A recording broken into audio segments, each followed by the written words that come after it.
Salut à tous et bienvenue dans cette vidéo. Aujourd'hui nous allons ouvrir un très gros colis que j'ai depuis 3 mois. Alors ça fait un moment que je l'ai et que je ne l'ai toujours pas ouvert en fin de compte. Parce que bon, disons qu'il était rangé en bas de la pile. C'était pas très stratégiquement une bonne idée, mais comme il est très large, en fin de compte, il faisait une très bonne base. Donc, j'y suis enfin, parce que je me suis dit, il m'intrigue ce colis, va falloir enfin que je l'ouvre. Donc, je sais pas depuis combien de temps je l'ai, peut-être 2 ou 3 mois, un truc comme ça. En tout cas, si ça fait pas 3 mois, ça les avoisine, c'est peut-être même plus, hein, j'en sais rien. Enfin, comme je le dis, hein, les colis, je vous le dis, au moment de l'envoyer, hein, il faut pas être pressé pour que ça arrive, mais ça arrivera obligatoirement un jour. Donc, il vient avec une petite lettre qui dit « Bonjour Electronic Arts, j'envoie du matos informatique et autres chose. Ce n'est pas des trucs faramineux, mais qui sait, peut-être que tu trouveras quelque chose qui te servira. Dans ce colis, il y a des disques durs, un ventirad, de la mémoire, divers trucs et un objet à tester. Il y a un autre colis, c'est des boissons. PS, j'ai fait 2 colis parce que je n'ai pas de boîte assez grande. Je sais pas si j'ai déjà fait le colis numéro 2, ou si je suis pas justement en train de le faire. Pour la chaîne secondaire, hein, pour information. Donc ouais, bah allez hop, c'est parti pour voir ce qu'il y a dans ce colis plus en détail. Alors commençons par une petite boîte amusante, il y a marqué il y a 2 objets, un objet pour ordinateur portable et des piles... ah oui, double A rechargeable, oui, le fait qu'il y avait un griffouillis entre les deux. Alors le colis est rempli de ces petits trucs, hein, qui sont très certainement les choses inventées par le diable pour t'empêcher d'avoir une maison propre. Oh, je trouve ça horrible ces trucs-là. Enfin, si vous en avez, pourquoi pas, utilisez-les pour faire du remblai dans vos colis. Mais si vous en avez pas, achetez-en pas pour ça. Hein. Prenez du papier journal, faites une boule. C'est tellement mieux que ces trucs. Ensuite, la personne qui reçoit ça passe sa vie entière à en retrouver sous le canapé. Donc, nous avons un disque dur Western Digital Scorpio Black, 250 gigaoctets. Voyez, ah oui, alors beaucoup de gens me disent tout souvent ce truc-là, ils font l'erreur. Ils me disent, pourquoi tu dis gigaoctet? Il y a marqué B, c'est gigabit. Non, attention, il y a une différence entre B minuscule et B majuscule. B majuscule, c'est gigabytes, ce qui veut dire gigaoctet en fait. C'est juste la version anglaise de gigaoctet. Donc, hop, qu'est-ce qu'il y a d'autre dedans? Ah, bah tiens, il y a ça. Qu'est-ce que c'est? 4 petites piles rechargeables Casino. Ça pourra toujours être utile parce que des mini piles comme ça, c'est des triple A, ça c'est pas des double A. Qu'est-ce que je disais? Oui, des mini piles rechargeables comme ça, c'est pas un truc que j'ai en grand nombre chez moi, donc ça peut toujours servir. Ensuite, bizarrement, nous avons la même chose, mais cette fois-ci en pile double A. Alors, c'est des piles alcalines, tiens, cette fois-ci, c'est pas des piles rechargeables, enfin c'est peut-être des piles... Non, c'est des piles rechargeables, celles-là. Des piles alcalines de chez Energizer, qui sont neuves. Donc bon, ok, c'est sympa, merci.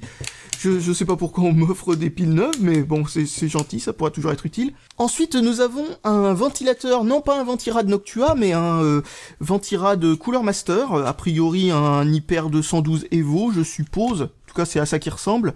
Si ça ne l'est pas, c'est un modèle extrêmement similaire. Et ensuite tout un tas d'autres ventilateurs Noctua, parce que ça c'est pas les ventilateurs d'origine du Hyper 212 Evo, si c'est le Hyper 212 Evo, parce que tiens c'est marrant, ces attaches. Je ne sais pas ce que c'est comme modèle de chez Cooler Master, il ressemble beaucoup au CNPS 10X de chez Zalman, étrangement. Déjà que l'original, enfin le Hyper 212 Evo ressemble beaucoup déjà au Zalman en question, et bien franchement celui-là il est vraiment à s'y méprendre. Donc bon, il a comme d'habitude les caloducs directement à nu, etc. Ça va vachement m'être utile parce que franchement, je manque toujours de ventirad, mais je manque encore plus de bons ventilateurs de boîtier parce que très franchement, en fait, j'en ai acheté 2 assez récemment, enfin assez récemment, non, ça doit faire 1 an et demi déjà.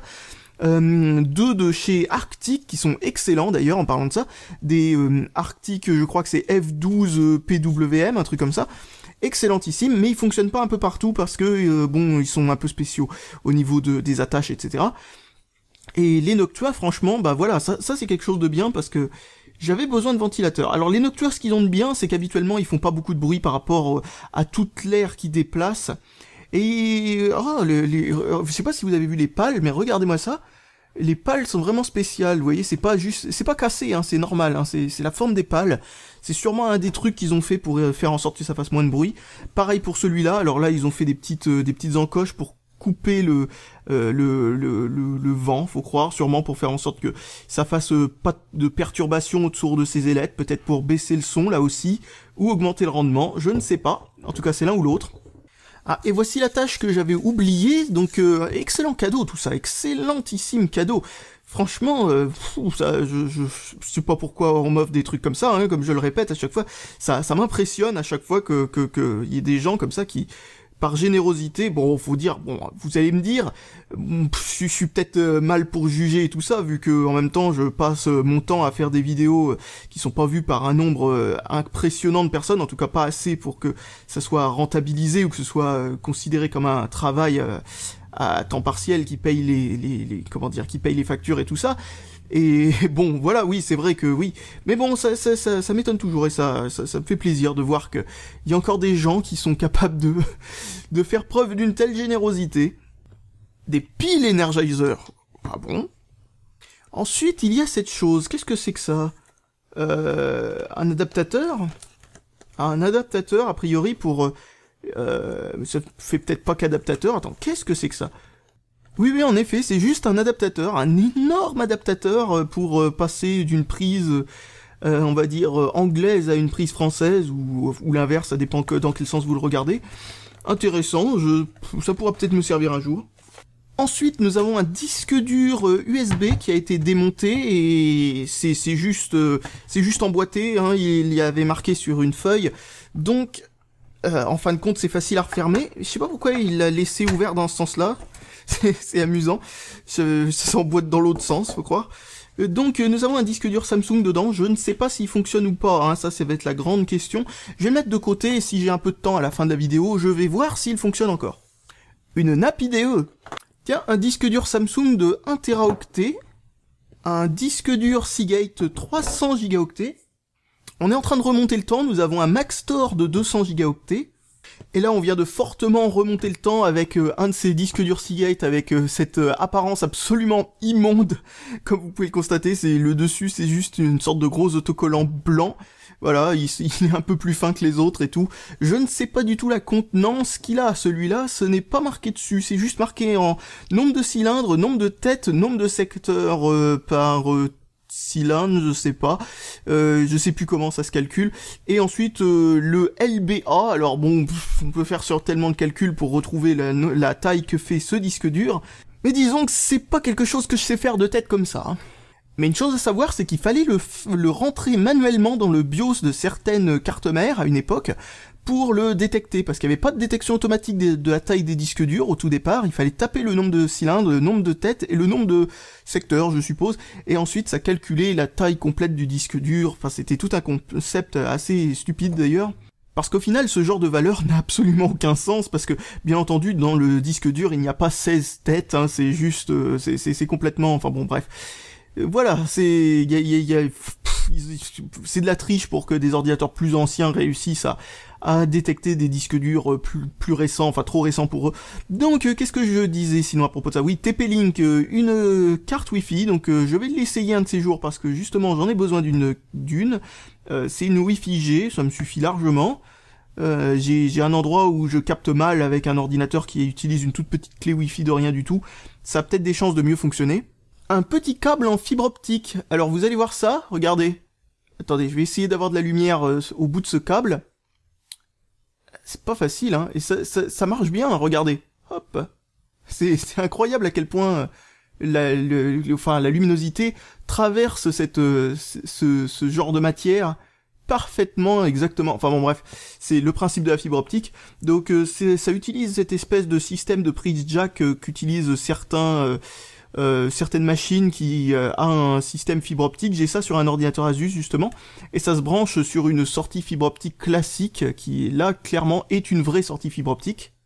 Alors, ensuite nous avons une pochette où il y a marqué carte SD et trucs mémoire divers. Donc je vais sortir ça de là-dedans avant que ça dégringole. Donc là c'est une petite boîte avec des barrettes de RAM si j'ai bien compris. Des HyperX, c'est de la DDR3 ça, j'ai bien l'impression. J'arrive pas à trouver où c'est marqué. Kit de 2, bon allez hop, on va ouvrir ça, tac tac tac, voilà. C'est sûrement marqué de l'autre côté si c'est pas... Bah non, mais où c'est que c'est marqué? Bon, je suis pratiquement sûr que c'est de la DDR3, mais la façon que c'est marqué n'est pas au standard habituel. Il y a marqué la fréquence, puis le K, puis il y a marqué D3 qui doit vouloir dire DDR3. Le seul moyen que j'ai en tête pour savoir si c'est vraiment de la DDR3, c'est d'aller chercher une carte mère ou une barrette DDR3 pour vérifier. Mais a priori c'est de la DDR3. Dessus je vois 8 gigaoctets. Je suppose que c'est un kit de 2 x 4 gigaoctets parce qu'il y a marqué kit de 2 dessus. Donc je suppose qu'ils ont mis la taille totale. Ça va être vachement utile ça, et j'aime bien la petite boîte de protection avec de la mousse au fond et tout ça. Ça a l'air d'être très artisanal, mais c'est bien foutu.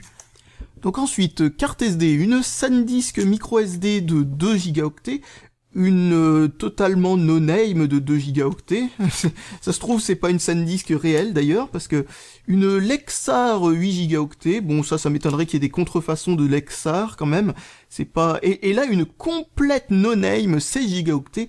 Alors, je sais pas si elle marche encore, si ça se trouve elle marche encore, mais j'ai déjà fait une vidéo pour vous expliquer que les cartes no-name et tout ça, c'est un truc à éviter complètement parce qu'elles ont très souvent de gros problèmes, genre à long terme, c'est-à-dire quand je dis à long terme, je veux dire au bout de 3 mois, elles ne marchent plus, ou tout bêtement, elles ont des micro-freezes qui fait que si vous la mettez par exemple dans un lecteur MP3 ou dans un Android ou des trucs comme ça, et vous mettez vos musiques dessus, ou vidéos ou quoi que ce soit, eh bien le truc fonctionne bien, et là d'un coup vous aurez un gros freeze, et ensuite ça repart. Eh bien, oui, il y a plein de gros problèmes, et puis aussi les débits annoncés sont souvent sont complètement faux. Là, vous voyez qu'il n'y a aucun débit annoncé, pour une vraie SanDisk, ça serait étonnant d'ailleurs. Vous voyez qu'il n'y a aucun débit annoncé là-dessus non plus. Ici, il y a marqué classe 4. Alors, par contre, bon, vu que c'est une complètement no-name, ça serait vraiment étonnant que ce soit vraiment une classe 4. Pour information, classe 4, ça veut dire que, au minimum, c'est-à-dire dans les pires conditions possibles, la puce qu'il y a à l'intérieur de ce truc-là assurera un débit de 4 MO par seconde en lecture et en écriture assuré. Donc ça c'est une bonne chose, mais ça veut dire aussi qu'on peut avoir beaucoup plus a priori. C'est-à-dire que dans des conditions, on va dire, optimales, on peut avoir une classe 4 qui monte jusqu'à 16 mégaoctets par seconde ou des trucs de genre. Mais voilà, ça c'est dans les pires conditions, elles sont censées aller à 4 mégaoctets par seconde. C'est devenu les cartes SD basiques maintenant, hein, ce sont les moins chères qu'on peut avoir, les classes 4. Mais j'ai remarqué, et il y a encore très peu de temps, des cartes micro SD chinoises qui, bon, bien entendu, tombent en panne au bout de 2 mois, mais qui surtout n'arrivent même pas à atteindre les 4 MO par seconde dans les conditions idéales, alors qu'il y a marqué classe 4 dessus. Elles arrivent au maximum à 2 MO par seconde, et c'est dans des conditions idéales. Alors imaginez dans les conditions où elles sont testées, les vraies classes 4 pour atteindre les 4 MO par seconde, imaginez dans ces conditions-là, à quel point elles doivent être lentes, dans genre 120 KO par seconde, des trucs comme ça. C'est insuffisant, par exemple, pour filmer quelque chose et faire en sorte que ça enregistre sur la carte SD. Au bout d'un moment, le caméscope va planter, par exemple, ce genre de truc. Enfin, c'est vraiment dramatique, n'utilisez surtout pas ce genre de truc. Alors ensuite, nous avons cette chose-là, qui est une boîte gigantesque pour une clé Wi-Fi de chez Hercule, une marque qu'on a déjà vue plusieurs fois, et je ne referai pas la blague sur cette marque, étant donné que elle commence à être redondante. Et Guillemot Corporation, alors ça c'est une entreprise qui faisait des cartes TV à une époque. Et ce qui me fait marrer avec ce truc, c'est qu'il y a marqué pour Livebox. Pourquoi ça marche pas avec les autres box? Ça marche qu'avec le Wi-Fi B et G, ça date de l'époque de Windows Vista en plus. Ok. Ah oui, il y a marqué carrément que ça fonctionne directement et pas besoin de pilote, ça c'est une bonne chose. Ok. Alors Guillemot, je sais pas si on entend parler de cette marque encore, mais comme je le disais, c'est pas une marque qui a été rachetée par Hercule, visiblement c'est Hercule qui est une division de Guillemot, mais ouais, je sais pas, Guillemot ça me dit rien, je ne l'ai pas revu depuis très longtemps, produit fabriqué en Chine, bon on s'en doutera, hein, tout est fabriqué là-bas, donc voilà, c'est bien, c'est sympa. Ah non, on va quand même rester encore un petit moment là-dessus. Nous avons configuration minimale ici qui est assez amusante. Nous avons besoin d'un Intel Pentium ou d'un AMD Athlon UK6 ou compatible, 64 mégaoctets de RAM, 50 MO de libre sur le disque dur, qui, croyez-moi, à une époque, c'était encore difficile de gérer des espaces même aussi petits sur un ordinateur, hein. On pouvait avoir des ordinateurs avec moins de mémoire de stockage, c'est-à-dire moins de disque dur, que ce que l'on a même sur les pires bas de gamme en téléphone aujourd'hui, hein. Je veux dire, il y avait beaucoup d'ordinateurs, il y a encore pas si longtemps que ça, avec que 2 gigaoctets de mémoire sur le disque dur. Bon, ça fait longtemps que ça a disparu maintenant, mais à l'époque où ils ont sorti ce truc-là, faut croire que c'était encore quelque chose d'actualité. Bon, Windows Vista, oui, à la limite, vous pouvez peut-être avoir encore un vieil ordinateur des familles. Donc, ordinateur avec connecteur USB 2 ou 1, d'ailleurs compatible avec USB 1. Ce qui est marrant parce que le Wi-Fi de type G, qui est compatible avec cette clé, sera bridé à moitié avec l'USB 1.1, étant donné que l'USB 1.1, son maximum, c'est 1,2 MO, alors que normalement le Wi-Fi G peut aller un peu plus haut, je crois qu'il peut aller jusqu'à 2 MO, un truc du genre. Donc hop, lecteur DVD, machin, la version de Windows, donc Windows 98 seconde édition au minimum, donc voilà, on peut dire que y a ce qu'il faut, hein.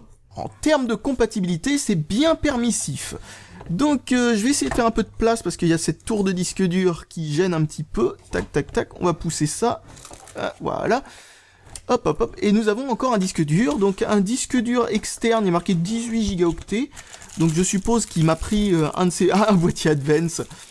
Un boîtier Advance. Et qu'il a mis un vieux disque dur d'ordinateur portable dessus. Alors, pour que ce soit seulement 18 gigaoctets, je suppose que c'est un parallèle ATA. Donc oui, a priori, c'est du parallèle ATA pour ordinateur portable qu'il y a dedans. Donc ça fait un disque dur de 18 gigaoctets en parallèle ATA. Et ça peut être vachement intéressant parce que les vieux disques durs parallèle ATA pour ordinateur portable, ça se fait difficilement trouvable. Et voici maintenant le dernier truc. L'objet à tester, il n'est pas pourri, mais c'est pas top non plus. Je n'ai pas pensé à garder l'emballage d'origine. Ah, il me dit que dans mes vidéos, je suis en galère de piles, alors il m'en a mis quelques-unes. Il me dit la mousse de collage verte n'est pas écologique. Ah, c'est pas de collage, c'est de calage qu'il a marqué, excusez-moi. Oui, en gros, il me dit que c'est pas une version biodégradable, parce que il y en a des biodégradables. Justement, celle-là en fait partie, a priori, il suffit de mettre de l'eau dessus. Et normalement, ça fond à l'œil nu, pratiquement. Ouais, c'est ça, c'est en train de fondre. Donc celles-là, ils sont bien, il suffit de les mettre dans une boîte, de mettre la boîte dehors pendant un petit moment, et hop, ça disparaît complètement. Et donc voilà, c'est sympathique. Alors que ceux-là, oui, bah voilà. Hein. Donc voilà les piles, Energizer. Energizer non rechargeable, hein. Bon bah ça pourra servir si j'ai pas de rechargeables qui sont... donc à disposition, tac tac tac, oui il me dit parce que je suis en galère de piles la plupart du temps, il y a pas tort, hein, j'ai pas souvent de piles prêtes sous la main. Voici le CD, et voici la petite caméra de rien du tout. Alors Vivitar, pour information, c'est une marque que l'on trouve sur Amazon notamment, pas forcément que sur Amazon, hein, mais on le trouve notamment sur Amazon, qui en gros importe des saloperies de caméras chinoises no-name complètement bidons, et qui mettent leur nom dessus. Oh, oh c'est violent. On peut se casser un doigt là-dessus. Oh c'est vraiment violent. Donc voilà, une prise USB dessus. Ensuite, tiens, il m'a mis une carte SD directement dedans. Ah, il y a une vraie micro SD dedans. Une SanDisk 1 gigaoctet, ça sera largement suffisant pour la qualité de ce truc, je suis pratiquement certain. Donc hop, on met ça là-dedans. Qu'est-ce qu'il a mis là? Ah oui, c'est le truc des piles. Ah bah il y a déjà des piles dedans. Oula, il aurait pas dû les laisser dedans parce que je suis pas tellement convaincu qu'elles fonctionnent encore. On va voir ça tout de suite, on va appuyer sur Power. Ah non, bah bon bah au moins ce truc-là n'est pas un bouffe-pile quand on s'en sert pas. Donc oh là là là là, j'adore ces caméras joujou. Alors tout dépend du prix auquel on l'a acheté, mais il faut vraiment pas avoir acheté ça cher pour penser avoir reçu ce truc, enfin avoir acheté ce truc-là et avoir fait une bonne affaire. Hein. D'ailleurs, où est le bouton pour prendre une vidéo? Parce que là, il y a un bouton photo sur le dessus, mais il n'y a pas de bouton vidéo. Hein. Donc bon, appuyons sur ce bouton photo. Est-ce que ça prend une photo? Non, à la place, ça prend une vidéo. Ok, va comprendre. Et bon sang, la qualité, là, je vous fais écouter ça. Hein. J'espère que j'arriverai à la ressortir de la carte SD déjà. Donc c'est magnifique, hein, c'est focus fixe hein, bien entendu, il faut s'éloigner 10 km. Oh putain. Le mini écran qu'il y a là-dessus, il est tellement mauvais, je n'arrive pas à savoir si ce que je filme est flou ou pas. Tellement c'est affreux. Donc je vais essayer maintenant en appuyant sur mode, logiquement je suis en mode photo. On va voir ce que ça donne une photo avec ce truc. Voilà, j'ai pris en photo la carte Wi-Fi, ça va être magique. Donc nous avons zoom plus, zoom moins, mais bon, la photo est déjà de mauvaise qualité, pourquoi faire un zoom numérique là-dedans, parce qu'il n'y a pas de zoom optique, bien sûr. Il y a un bouton flash, bon j'appuie dessus, waouh, nous avons un petit flash dessus, ça éclaire à peine, ça éclaire tout de même mieux que, voilà, ça va être l'image la plus intéressante du monde, ça éclaire tout de même mieux que ce que j'ai pu voir dans certains téléphones parfois, donc bon, c'est dire. Allez, hop, j'éteins. Enfin, j'espère éteindre en tout cas. Ah voilà, c'est bon. Merci. Et non, c'est pas une bague de focus, ça, non. Bon, ben voilà, ça c'est c'est exactement la même chose que le truc Thomson de l'autre fois, hein, je suis sûr. Avec un écran qui est encore pire tout de même. Et là, nous avons quelque chose, un pilote ou je ne sais pas quoi, qui fonctionne sur Mac, quelle délicate attention. Quand t'as acheté ton Mac, bien entendu, à 2000 € ou des trucs comme ça, c'est que t'as plus assez d'argent après pour t'acheter une caméra, je suppose. Je suppose qu'elle est là, la logique. Donc voilà tout à propos de cette petite caméra, je vais enlever les piles au cas où qu'elle se décharge quand même. Ah, la languette est pas du bon côté, c'est pas grave. Qu'est-ce que je disais oula, je vais enlever les piles. En tout cas, au moins, ça charge ça enregistre sur carte SD. Et qu'est-ce que je voulais dire? Ouais, je suis sûrement que je ferai ça dans une vidéo avec d'autres caméras de ce style-là. On va voir s'il y a une différence de qualité entre certaines caméras ou si c'est littéralement le même truc dans chaque caméra dans une boîte, dans un boîtier différent. En tout cas, celle-là est complète avec son petit clapet et tout. La languette qui dépasse. Maintenant, ce que l'on va voir, c'est est-ce que ce disque dur fonctionne encore? Alors, il est fait par MEMUP, et il y a un bloc d'alimentation 12 volts 2 ampères, assez lourd, qui est fait par Gentech Technologies, que je ne connais absolument pas. J'espère que c'est solide. Allez hop, on branche, et il y a un bouton power derrière.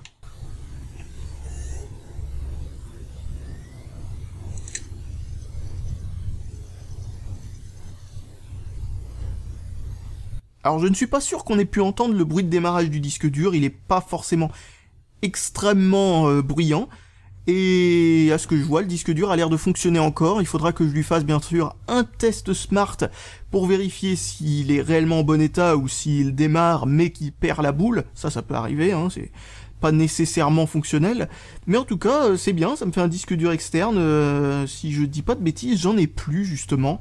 Donc en espérant que l'intérieur soit de qualité relativement convenable au niveau de l'électronique, en tout cas ça a pas l'air d'être fait avec une économie aussi importante que le truc Samsung que j'avais démonté il y a quelques temps, qui était juste révoltant en termes de qualité. Je crois que c'était un truc Samsung, hein. Il me semble que c'était un disque dur externe Samsung, il était horrible.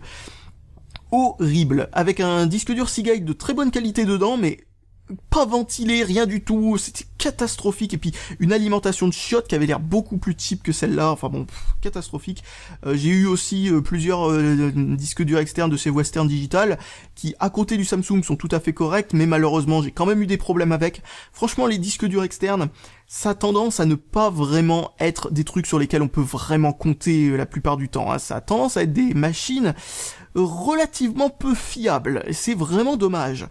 Déjà parce que ça manque de ventilation. Je crois que celui-là, d'ailleurs, le MEMUP là, lui aussi a l'air de manquer de ventilation d'une force, mais alors phénoménale. Nous avons quelques trous là ici, vous voyez passer, mais ils sont à moitié bouchés par les différents clips qu'il y a tout le tour. Donc bon, c'est pas vraiment de l'aération non plus. En tout cas, on peut pas considérer ça réellement comme de l'aération. Le truc n'est pas non plus, enfin il y a pas, je sais pas, un socle en métal sur le dessus avec un pad thermique ou je sais pas quoi pour évacuer la chaleur vers l'extérieur ou des trucs de ce genre. Non, c'est vraiment le plus basique du basique en termes de chaleur pour la dissipation thermique. Je veux dire, c'est catastrophique. Je crois que les seuls disques durs vraiment de bonne qualité que j'ai vus jusque-là sont ceux qui sont faits par la marque Lassi. Je crois que c'est littéralement les seuls que l'on trouve encore aujourd'hui qui sont d'une qualité convenable. Je crois que la meilleure solution reste encore d'acheter son disque dur, classique comme ça, et d'acheter un bon boîtier externe à côté si on veut avoir un disque dur externe de bonne qualité, et acheter quelque chose qui coûte moins cher que du Lassi. Alors attention quand vous choisissez votre boîtier justement externe, à trouver un truc qui soit mieux aéré que ça, sinon ça sert à rien. Enfin, quelque chose qui soit bien foutu, ce n'est pas non plus très facile à trouver d'ailleurs, je tiens à vous le dire. Donc voilà. Eh bien voilà, j'ai fini de déballer ce colis, alors je vous dis salut à tous et à la prochaine.